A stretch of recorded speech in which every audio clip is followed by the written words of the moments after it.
How's it going, guys? Adam Bongiovanni back with another Thursday video for you, and I'm also with our August Book of the Month author, Tom Gariffo, author of World Incorporated, to talk to him about his book. I love doing these author interviews. I've expressed this numerous times. I've been communicating with Tom a lot. I know he's such a hard-working author, and he wrote a really great book, so let's jump right into it. How's it going, everyone? I'm Adam Bongiovanni, and I am here today with Tom Gariffo, author of World Incorporated, and Tom is our August Book of the Month author. Tom, how you doing today? I'm doing very well. Adam, how you doing?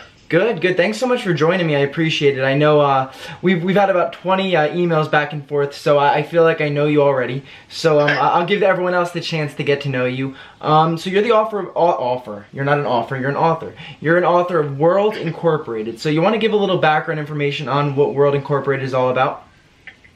Sure. Yeah. World Incorporated is a dystopian sci-fi novel. It takes place 40 years in the future, 2058, and it's a lot of the book is about exploring the setting of this dystopia where there are 5 super corporations, these big conglomerations of business interests that have, in the time between then and now, overthrown the government of nation states, essentially following years of economic turmoil. Wow. And now they compete with each other for supremacy in the world, basically, and to get all the loyalty of all the people of the world who they look at as consumers. And the story focuses on the covert operative, sort of fixer, secret agent assassin, basically for the CEO of one of these super corporations.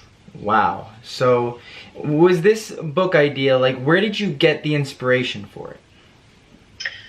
Well, my background was academically is in political science and public policy, and I've always been really interested in current events and how people think and what drives people to be the way they are, what they do, and how society works. And it came from a lot of different inspirations, I guess you could say. And the thing that really sparked it for me one day was I was in a class that was about, it was a mass communications class, not actually political science, but it was, the topic that day that they were talking about a lot was brand loyalty. Okay. I sort of knew the concept of it, but I hadn't heard the term before. And me being kind of a cynic, I guess you could say, I was sort of thinking about it in a, like, what's the, logical extreme of this idea? It's being like, would people go to war over over Nikes?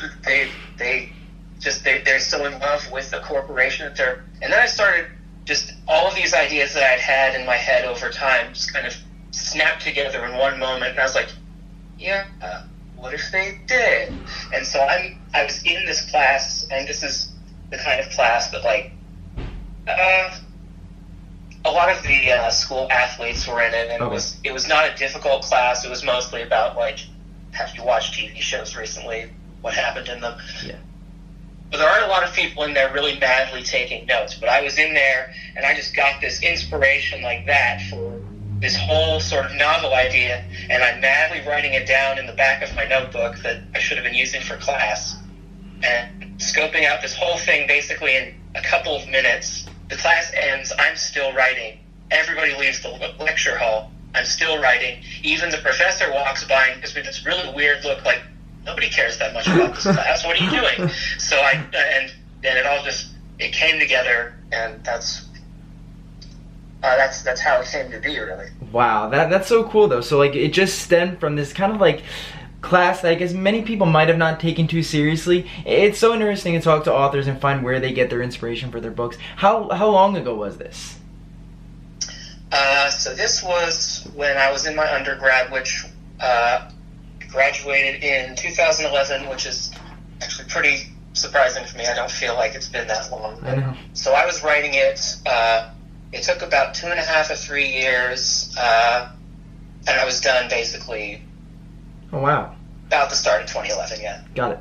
So, and you pose a really interesting point where you say, like, would people be willing to go to war for kind of a brand, right? And at first it's kind of, you think, oh, that's silly, but then you really think about it, and there's people who will fight to the death over comparing Jordan shoes to Nike shoes, right?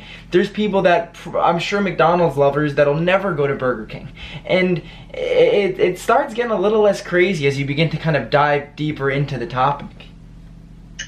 Yeah, a thing that really motivated me, one of the main themes I was working on when I was writing it, and other ones sort of came to the fore later on, but I was looking at it from the sense of, people can see their whole identity as their job. Like if you ask somebody, who are you? They usually will start off by giving a job description, and again, being a starry-eyed idealist college student at this point, that still seemed like, well, there's so much more to a person than their job. Why is that the first thing that comes to mind?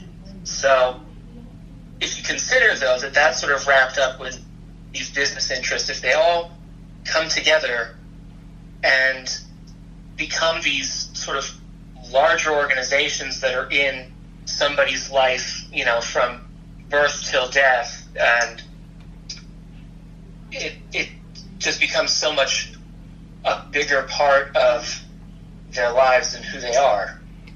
Wow. And so it turned into me this idea of sort of like a decentralized kind of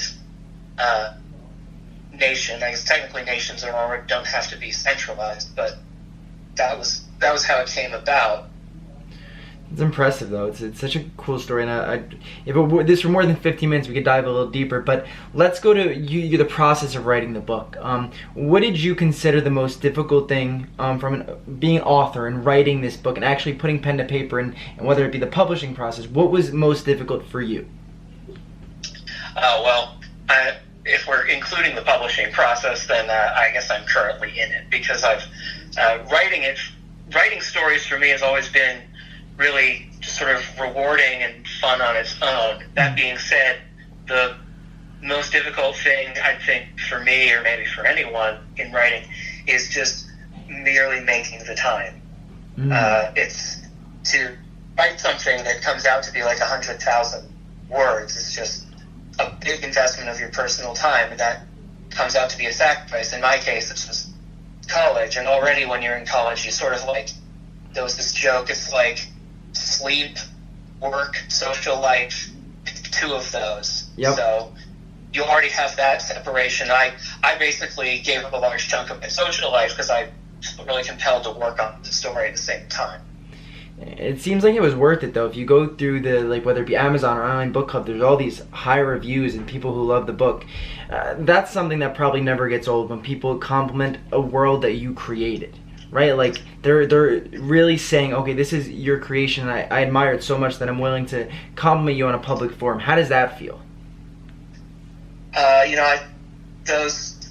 The compliments and the positive feedback, really, they mean the world to me. And I think of the book as, in many ways, in a sense, as an extension of myself. This is being a writer, the way I see myself and as my identity. So when this is, meaning something to other people, if it's, changing the way they think or really just entertaining them for a little while, I'm really happy that I can be a part of that. And just on a different sort of personal note, it's really surreal to have people talking about you and the thing you did. Like one day it's unknown, and then the next day it looks like 100 people or so talking about this thing that only me and like my family and closest friends have known about for the last 6 years.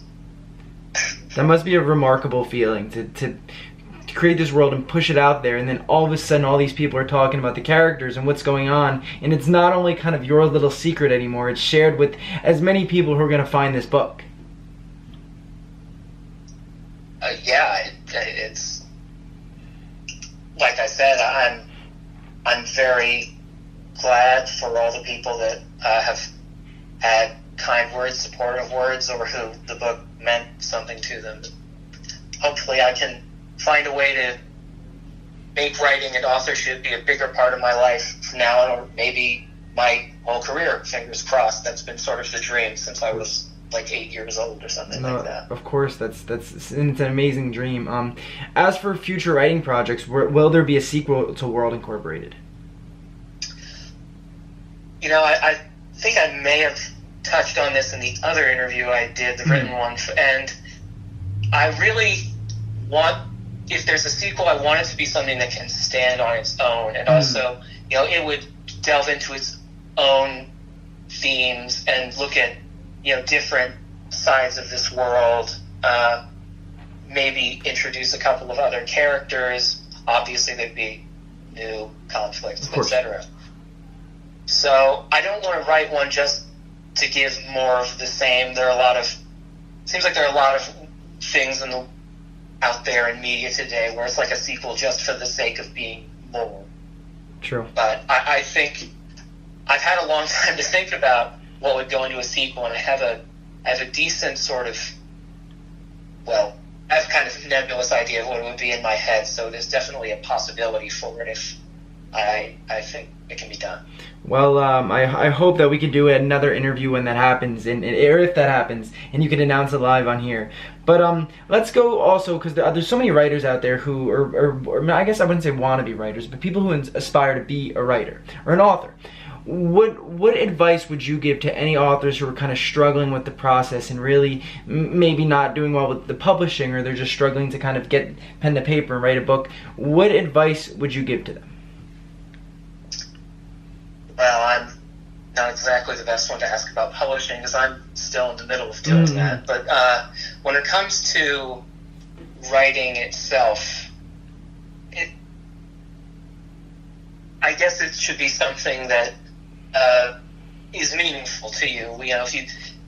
When you have a story that you really want to tell, or you feel like you need to tell, you'll know, and then you'll do it.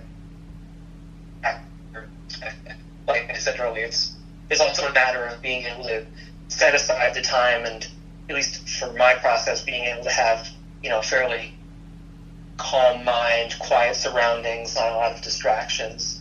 As it happens, most of my writing time was done between the hours of 1 and 4 a.m. because I knew nobody would be. So. No, that's great advice, and I feel like it also stands with people should find something they're really passionate about, whether it's something they're creating or maybe a topic that, if it's nonfiction, find something you're passionate about and really go off that, because I feel like that could really fuel the process. But you also have to put in the effort, right? You weren't doing this every day, all day, because you had other commitments. You were in college. Other people, they're probably writing while they have a full-time job, so you do have to put the effort in and maybe stay up 1 to 4 a.m. like Tom did and to write this the potential book, right? Yeah, and just, footnote, I'm not advocating anybody lose sleep out there, so nobody come after me for that. But Tom, I haven't slept in days! Yeah, but, the thing is, it's a long-term commitment. If I had a pretty strong drive for this and a good idea of what I wanted to write, but even that said, I usually could write maybe 1 to 3 pages in a session. And by that time, I would feel sort of creatively worn out a bit. So if you think about how many pages, in the Word document, it came out to be 180 pages. So if I was doing that literally every day, and I wasn't each specific day, but that still comes out to 3 straight months. And at minimum. Wow. And it usually will be a lot longer than that. Yeah, I'm sure. So that gives me such insight on the writing process, because everyone's different, but it's always nice to hear how authors really get from point A to point B. So last question I'm going to ask you is, okay, let's say World Incorporated is turned into a movie. Who is one actor or actress that you need to star in it? I've actually thought about that a lot, and when I started writing, I hadn't actually heard of this, but the one actress who really sticks out in my mind, who I think would be great to play Kelly, and I don't know if she actually does dramatic roles, but I really think Aubrey Plaza would be perfect for the role, just from, the roles I've seen her in before and the persona. There's something about it that I think she could really nail a lot of the, more subtle aspects of how that character plays out. That being said, if we're talking about Sliver, I did see somebody on Online Book Club said something about Tom Hardy, and that's actually one of the better ideas for the main character that I've heard so far too. Those are two fantastic options, two amazing actors and actresses. I do think Aubrey Plaza, I feel like she is transitioning into kind of like more serious roles because she's done a lot of comedic acting. So I think the perfect first role would be World Incorporated. If you have her phone number, I'd love to. I'll give it to you after the interview. I'll just text it over to you, right? You know, no problem. But Tom, thank you so much for joining me. It was honestly a blast to talk to you. Where could everyone find you, and where, if let's say they want to check out the book, where do they go for that? So my Twitter handle is @TomGariffo, just my name as it's on the cover, so that's pretty easy to do. There's also a Facebook page for World Incorporated itself.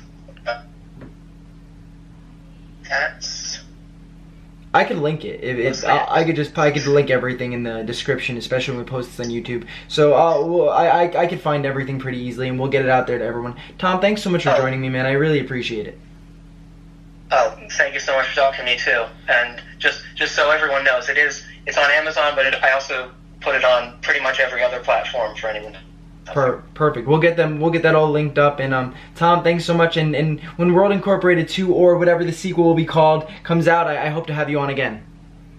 I hope to talk to you then too. Thank you so much, Tom. Have a good night. Hope you enjoyed that live interview with Tom. Tom Gariffo is an amazing guy, extremely hard worker, and it was an honor to interview him. You can check out World Incorporated and all of Tom's social medias below. My question for you is, have you ever considered writing a book? And do you think you have what it takes? And I'll see you next Thursday.